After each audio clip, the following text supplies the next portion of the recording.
పదండి. వీడి సంగతి తర్వాత చూద్దాం దా.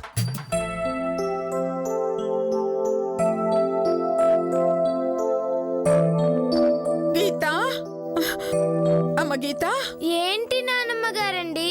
మీ నాన్న ఎంత పిచ్చి పని చేస్తున్నాడో చూసావా? ఏం చేశారండి? ఆ దెయ్యానికి పుట్టినరోజు చేస్తాడంటమ్మా. చిచ్చి, పెద్దమ్మ గారికి ఎలా పుట్టినరోజు చేస్తారండి? పుట్టినరోజు చేస్తానంది నాకా తల్లి, మీ అమ్మకి. ఊరుకోండి పెద్దమ్మ గారండి. పుట్టినరోజు చేయాలంటే మా అమ్మ బతికుండాలి కదా. ఓసే తింగరదనా, పిలిచారా అత్తగారు? అయ్యో నిన్ను కాదే దీన్ని. దానికి అదే పేరు పెడతారా? అదేం కుదరదు. తింగర్తనంలో 30 years ఎక్స్పీరియన్స్డ్ ఇక్కడ. కావాలంటే వెర్రిదానా అని పిలుచుకోండి. నోర్మోయ్, చంపుతాను నోరెత్తావంటే. చూడమ్మా, మీ నాన్న చచ్చిన మీ అమ్మ పేరు మీద గుళ్ళో అన్నదానం చేస్తాడంట. అలాంటి నీచురాలి పేరు మీద అన్నదానం చేస్తే ఆ దేవుడు క్షమించడే. మీ నాన్న కీడు చేస్తాడు, కష్టాల పాలు చేస్తాడు. అలా జరగడానికి వీల్లేదండి. ఇప్పుడే పిలిచి మాట్లాడతానండి. మీ నాన్నతోనా? కాదండి, దేవుడితో. అయ్యో, ఆ దేవుడు ఏమన్నా మన బంధువు అనుకుంటున్నావా, లేకపోతే నీ ఫ్రెండ్ అనుకుంటున్నావా? నువ్వు పిలవగానే వచ్చి పంచాయతీ వినటానికి. అన్ని దానాల కన్నా అన్నదానం గొప్పదంటారు కదండి.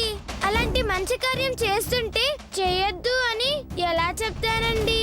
అలా చెప్తే పాపమండి. ఉసే పిచ్చిదానా, మీ అమ్మ ఎంత దుర్మార్గురాలు నీకు తెలుసు కదా. ఈ ఇంటికి, ఈ ఇంట్లో మనుషులకి ఎంత అన్యాయం చేసిందో నీకు తెలుసుగా. అన్ని తెలిసి ఆపకుండా ఎలా ఉంటావే? నీలో ఆ పగ ఏమైంది? అప్పటి ప్రతీకారం ఎక్కడికి పోయింది? ఆనాటి ప్రతి ఉప్పు ఎటు వెళ్ళింది? ప్రతి ఉప్పా? ప్రతి కారం ఉన్నప్పుడు ఉప్పు కూడా ఉంటుందేమోనని. ఇదిగో గీత, నువ్వు అనసూయ మనవరాలువే అయితే, చేతు కూతురువే అయితే, మీ అమ్మని అసహ్యించుకునే దానివే అయితే ఆ అన్నదానాన్ని ఆపు, లేదో నాన్నగారండి! నాన్నగారండి! పద, పద, పద. అయ్యో, పదండి, పదండి. పదండి. నాన్నగారండి! నాన్నగారండి! నాన్నగారండి! అయ్యో, ఏంటమ్మా? మీరు ఆ రాక్షసి పేరు మీద అన్నదానం చేస్తున్నారా అండి?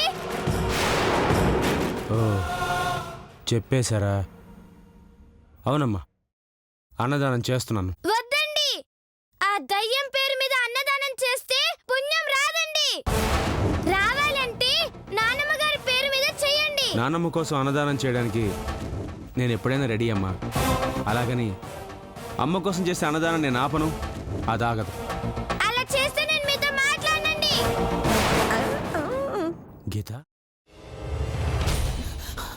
నువ్వు ఇంకేమన్నా చెప్పాలా? ఇంకేమన్నా అబద్ధం చెప్పాలనుకుంటే చెప్పేయి. నేను చూడాలనుకుంటున్నాను నన్ను మోసం చేయడానికి నువ్వు ఎంత నీచానికి దిగజారగలవు అని. ఎందుకు ఆలియా, ఎందుకు నువ్వు ఇలా చేసావు? నీకు తెలుసు కదా, నానమ్మ తర్వాత నీ ఒక్కదానిని కదా నేను పూర్తిగా నమ్మేది. ఏమన్నావు నువ్వు? ఈ మధ్య అన్నిటినీ మర్చిపోతున్నావా? అది చాలు. వాటిలో ఉన్న శక్తి విషయాన్ని గ్రహించి మనకు వివరిస్తాయి.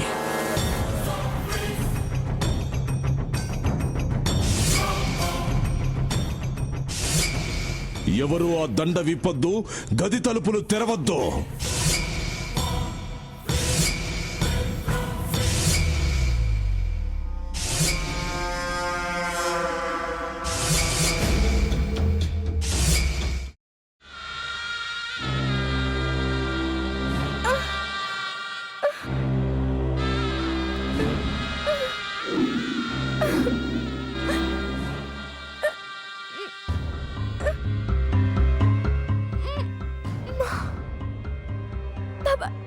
వద్దు బాబాయ్, నేను చేయొద్దు బాబాయ్, ప్లీజ్ బాబాయ్.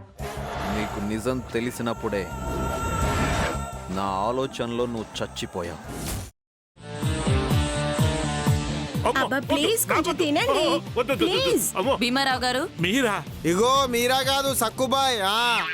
అవును, మీ పనామే లేచిపోయిందని చెప్పి కంప్లైంట్ ఇచ్చినావు కదా.